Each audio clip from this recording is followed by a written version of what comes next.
Hey guys, in this episode we'll talk about Tommy Lucchese, the boss who came to the power without attracting any attention while the Gambino and Genovese families were at the forefront. He was a mob boss who thought more like a white-collar businessman rather than a criminal or a gangster. So if you're ready, let's roll.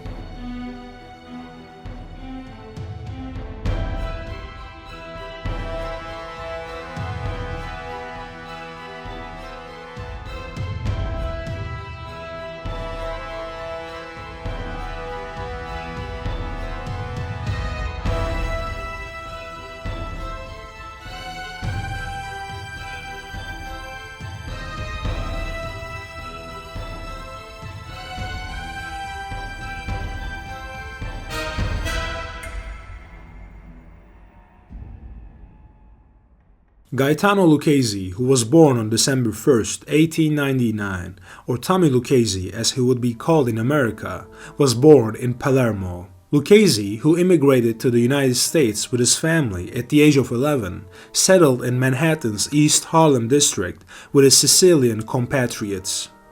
Lucchese, a rebellious child, embarrassed his mother and his father, who earned a living by carrying cement, with the thefts he committed. In fact, his father kicked him out of the house when Lucchese was 16 years old. At this age, Lucchese worked for the first and the last time in a real job at a machine shop. And it was during this job that Lucchese had an accident that would have profoundly affected his life. Lucchese lost his index finger when his right hand got caught in the machine. Some other sources say he lost two fingers instead of one. This accident fueled Tommy's gangster tendencies to some extent. Tommy, who was already prone to crimes such as theft, was now unable to work in many jobs of the period that required handcraft. Lucchese eventually joined the gang of the mob boss Gaetano Reina, who controlled hometown of East Harlem and the neighboring Bronx region. Lucchese, who was now a member of the 107th Street Gang that was already active in this region, had also met Lucky Luciano in this gang, according to some rumors. Lucchese was arrested at the age of 21 on a car theft charge, and the police who made the arrest gave him the nickname Three Finger Brown. This cop was a fan of the famous baseball player at the time, Mordecai Brown, and Mordecai Brown had the same nickname because he lost his fingers in an accident. That's why Tommy Lucchese began to be known as Tommy Three Finger or Tommy Brown. He spent 3 years in Sing Sing, the famous prison of the time, for car theft on Long Island. It would be his first and last time in prison, but 3 years at Sing Sing cemented Lucchese's place in the mafia world. Released from prison in 1923, Lucchese allegedly also engaged in bootlegging during these years, working with Lucky Luciano and a fellow Jewish criminal mastermind, Arnold Rothstein.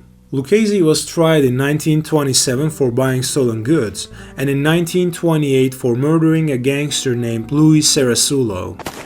Rumor has it that he shot Serasulo in front of his wife and sister, but Lucchese was acquitted after 2 trials. Lucchese, who was about 5 foot 4 tall, was a dignified man who, according to the records, weighed 143 pounds. With his dark hair and soft features, he didn't look like a gangster, he didn't look dangerous. That was a deceit. Lucchese was generally quiet, appearing intelligent and soft-spoken. Meanwhile, in 1930, the so-called Castellammarese War broke out between 2 of New York's big bosses, Joe Masseria and Salvatore Maranzano. The 2 godfathers were fighting to become the New York's ultimate godfather. Bandits from Castellammare del Golfo region of Sicily joined the ranks of Maranzano, while all other Sicilian and Italian elements sided with Masseria. Young Lucchese, the rising star of the Reina family, sided with Joey Masseria alongside his boss, Gaetano Reina, and now accomplice, Tommy Gagliano. But according to some sources, Reina and his men were secretly against Masseria. That Masseria had Reina executed on February 26, 1930, according to some sources, for his betrayal, and according to other sources, to take over the lucrative icebox business Reina controlled. In these years there was no refrigerator, so icebox was a profitable business, and Reina created an icebox monopoly in the Bronx. According to rumors, Lucky Luciano arranged the assassination of Reina for his boss Masseria. There are allegations that Vito Genovese or Joseph Pinzolo acted as a triggerman. As a result, the boss Reina was eliminated. And after his death, Masseria, like a king who gave land to his overlords, appointed a close name, Joseph Pinzolo, to head Reina's organization. Since Masseria was boss of the bosses, he was able to appoint the godfathers to the different families of the New York City. According to some sources, Joseph Pinzolo was a member of Camorra groups that migrated to New York, but over time he joined Reina's organization. Pinzolo, who became the boss of the icebox business with Reina's death, began to be seen as Masseria's puppet. He wasn't respected, and he was described by Luciano as a lousy, filthy, and nasty figure who failed to earn the respect of his own family's captains and most noticeably of Lucchese's and Gagliano's. Meanwhile, in 1930, the Castellamarese War was raging. New York's two ultimate bosses and many of their gang leaders were fighting to death on the streets of New York. Amid the chaos, Pinzolo got shot 5 times in the office he shared with Lucchese in September of the same year. It was the office of a dried fruit import company, and Lucchese was breaking the prohibition law with it. He legally brought blocks of crushed grapes, known as wine bricks, to New York, where he fermented them and turned them into wine. After this murder, Tommy Gagliano, who was older than Lucchese in age and position, became the head of the group in the East Harlem. Lucchese, on the other hand, was rumored to be the biggest captain, capo, or chief in Gagliano's family. Lucchese was tried for Pinzolo's murder, but he was not sentenced. In 1931, Lucchese was arrested again while watching a boxing match in Cleveland with Lucky Luciano and another gangster, but the trio were later released. Luciano ended the Castellamarese War in 1931 by executing Joe Masseria, and the Mafia Commission was established under the leadership of Salvatore Maranzano and Lucky Luciano. However, when Maranzano declared himself the boss of the bosses, he fell out with his second man, Lucky Luciano. At the end of this process, Maranzano wanted to have both Luciano and his close man, Vito Genovese, executed. Lucchese, who allegedly visited Maranzano frequently for their common businesses, was aware of Maranzano's decision and immediately informed his friend Lucky. Thereupon, Lucky Luciano had Salvatore Maranzano killed on September 10, 1931, using Jewish shooters of Meyer Lansky's group. According to the rumors, when the Jewish shooters who entered Maranzano's office disguised as detectives could not identify Maranzano among those waiting in the lobby, Lucchese, who was in the office at the time, nodded to them and pointed to Maranzano. As a result, the hitman took Maranzano into the office area, where they stabbed and shot him in a bloody manner. Reportedly, the hitman rushed the execution when Maranzano made a move for his pistol. As a result, the commission took its final form under the leadership of Lucky Luciano. There was no longer a boss of bosses. Lucchese's boss, Tommy Gagliano, had been one of the 5 New York bosses on the commission, and Tommy Lucchese was now the same family's underboss, or second boss, or second in command. Little known about Tommy Gagliano, the final boss in the period after 1932. He was imprisoned for 15 months for tax evasion in 1932, preferred to stay away from the commission's stormy power struggles from 1936, when Luciano was imprisoned. During this period, as a dangerous Cold War was waging between Mangano, Anastasia, Bonanno, Profaci, Costello, and others, Gagliano was not very involved in these events. Gagliano, one of the most mysterious mafia figures in New York, used Lucchese as the face of the family on the streets, and Lucchese began to manage the daily operation. The system between them would last until Gagliano died of natural causes in 1951. And once the prohibition was lifted, the Italian mafia began to prey on its former partners. Tommy Lucchese had taken over the Kosher Chicken business that was once controlled by Jewish gangsters. According to Jewish belief, kosher food is a food that is religiously safe to eat. Cuts of meat products in particular need to be in accordance with kosher, and there were large Jewish populations, especially in areas like Brooklyn. Therefore, Lucchese entered this sector and created a brand new income for the American mafia. Lucchese established a trading partnership in this area, fixing prices and thus eliminating competition. In return, he received payments from all companies to mafia-affiliated chicken companies. Thanks to these payments, companies that entered Lucchese's system were also protected from competition because Lucchese and his gangster pals prevented other companies from entering the sector. Tommy Lucchese also controlled the drug profits for the family Gagliano ran.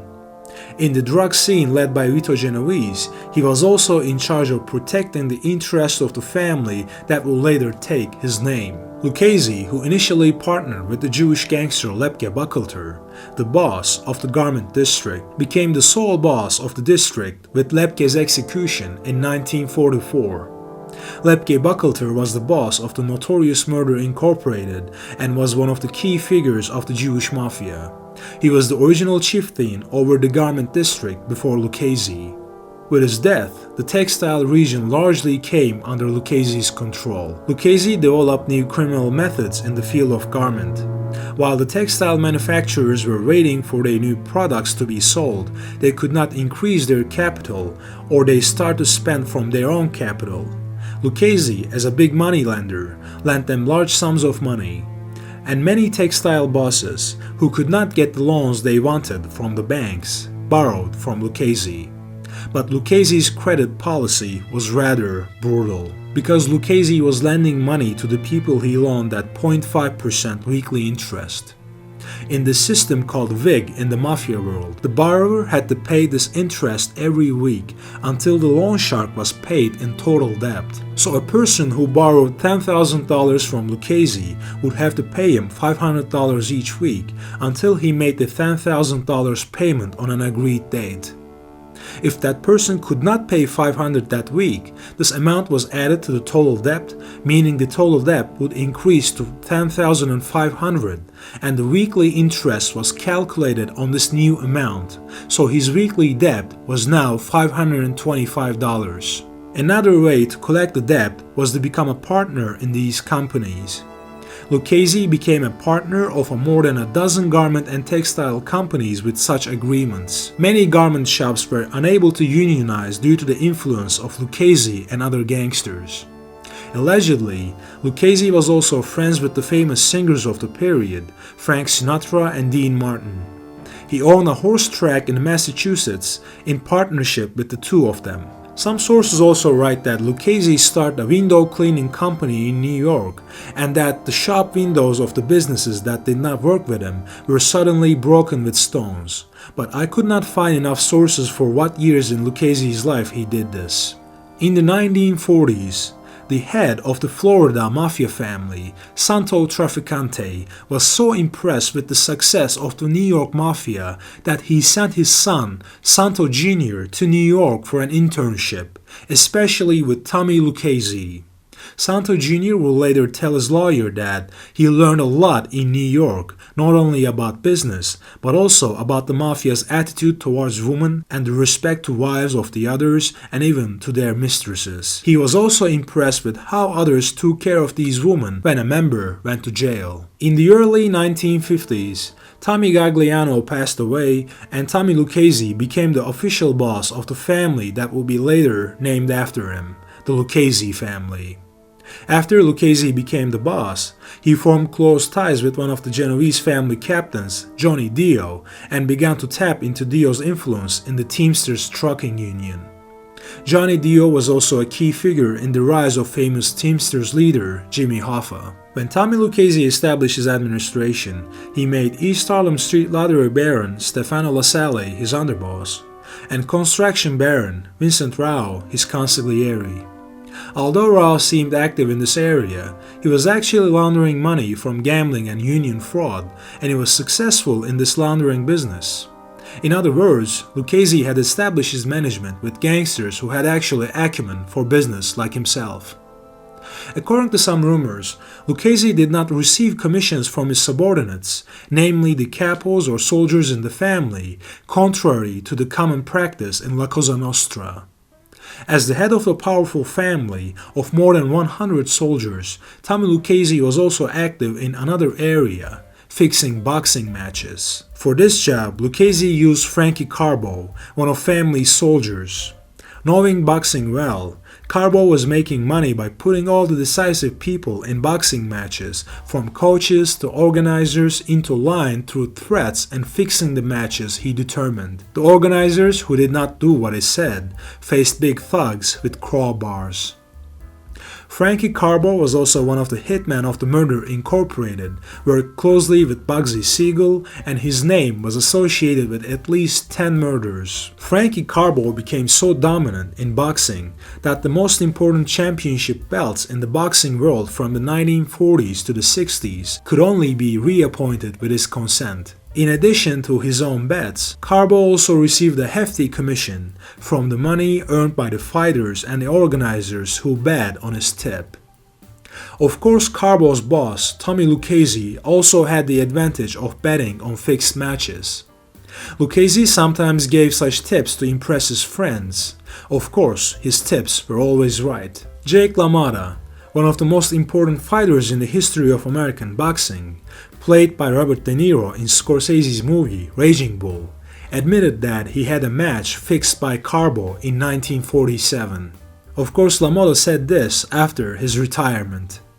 According to LaMotta's statements, Carbo supported him on his way to become a middleweight champion, exactly 2 years after LaMotta lost for Carbo. Sugar Ray Robinson, who is considered by some to be the best in the boxing history ever, mentioned in his biography that he crossed paths with Carbo and that Carbo wanted him to fix his matches with LaMotta. But Sugar Ray's extraordinary popularity had allowed him to politely decline Carbo's directives. The feared name of the ring with his bone glasses and stocky stature, Carbo finally fell under the radar of law enforcement in the 1950s and was sentenced to 25 years in prison in the 1960s.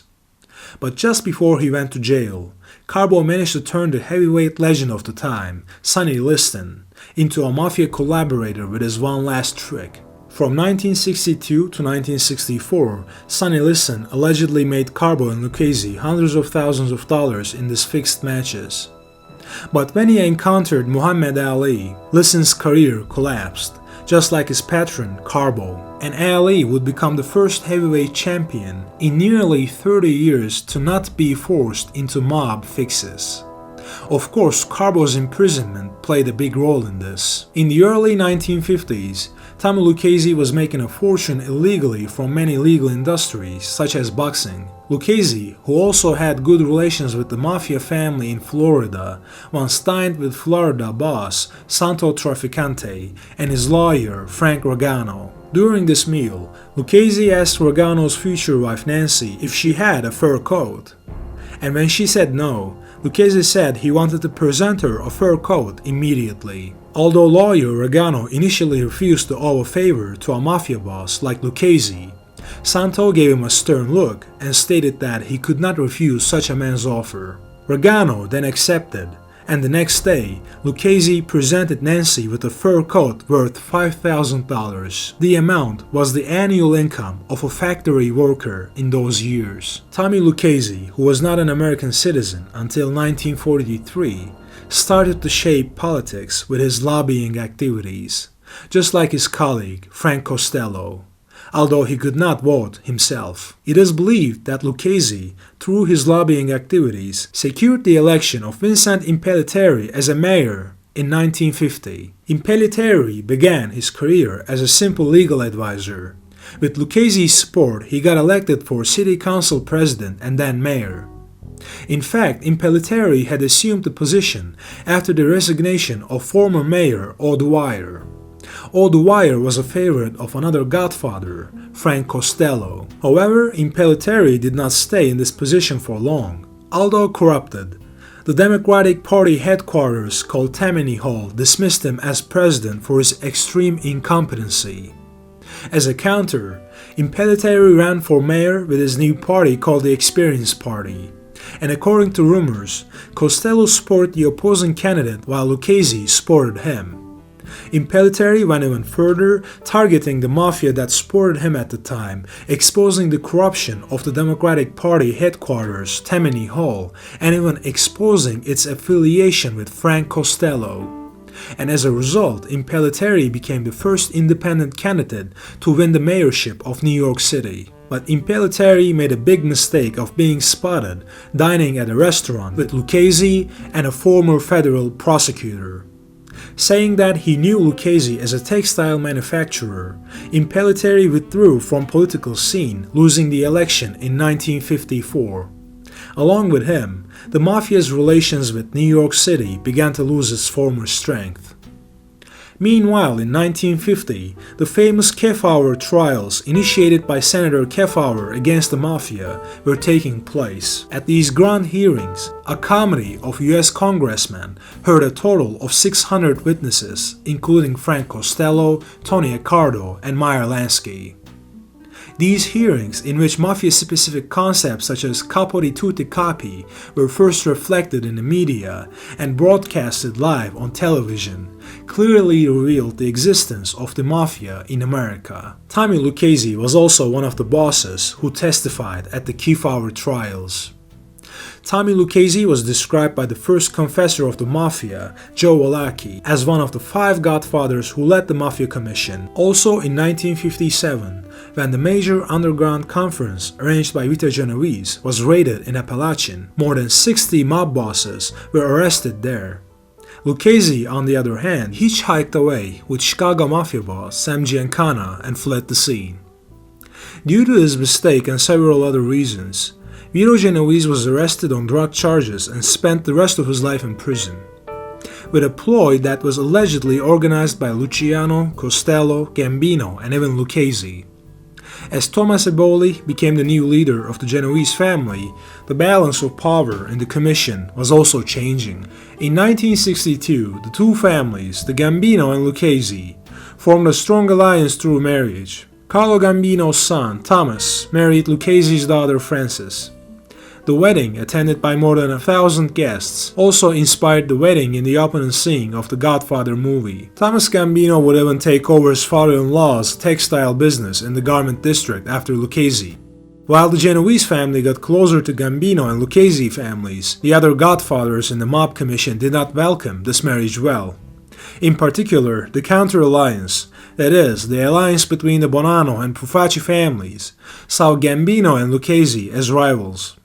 Behind this tension was a civil war in Profaci's family. Allegedly, the Capo regime Joe Gallo's rebellion against his own boss, Profaci, was supported by Gambino. Joe Magliocco, who took over the seat after Joe Profaci passed away, supported Bonanno, and the duo decided to kill all their rivals in the commission and take over the New York underworld in 1963. As a traditional Sicilian, Joe Bonanno wanted to destroy his rivals, Gambino and Lucchese, whom he believed kept money above tradition. Later, Bonanno would become the commission's boss and make Magliocco his second in command. Bonanno wanted to do what his one-time boss, Salvatore Maranzano, did, to become capo di tutti capi, that is, to become the boss of the bosses. Magliocco gave the job of killing Gambino and Lucchese to one of his family's captains, Joe Colombo. But when Joe Colombo disclosed the order to the commission instead of enforcing it, Joe Bonanno was promptly dismissed and subsequently forced into retirement. Magliocco, on the other hand, died of a heart attack the same year and was demoted before his death, and replaced by Joe Colombo, the boss of the family that will be named after him. Thus, a bloody war was prevented in the Mafia Commission, while Tommy Lucchese remained one of the most influential figures in the American underworld by keeping his seat. But Lucchese's days were numbered. Because in 1965, 65-year-old Lucchese was found to have a tumor in his brain. Lucchese, who also suffered from a heart condition, was hospitalized. The Mafia Commission was urgently convened due to Lucchese's deteriorating health. His death could have disrupted big businesses as Lucchese controlled so many business areas. So the bosses, Carlo Gambino, Joe Colombo, Tommy Eboli, and Mike Miranda, and a few key underworld figures such as Neil Delacroix met in 1966 in the basement of a La Stelle restaurant in Queens. This meeting was also rated just like Apalachin and was reflected in the press under the pseudonym Little Apalachin. Tommy Lucchese returned to his Long Beach home from the hospital on April 11, 1967. Lucchese died in this house on July 13 at the age of 67. Lucchese's consigliere, Vincent Rao, wanted to become the boss, but his request was not met by the commission, as he would serve a 5-year federal prison sentence. According to the Moss sources, before his death, Tommy Lucchese put forward one of the family's rising captains, Anthony Corallo, aka Tony Ducks, as his successor. Tony Ducks, who ran the Teamsters Union with Johnny Dio, also controlled the local representations of many unions related to the media, construction, and textiles. But Tony Ducks would not be able to take the seat of the boss yet, as he was serving his sentence for bribing a city official. Instead, Carmine Tramonti, one of the family's respected captains, would act as representative boss for now. Thanks for watching. Please do like, subscribe, and leave comments. Thanks in advance.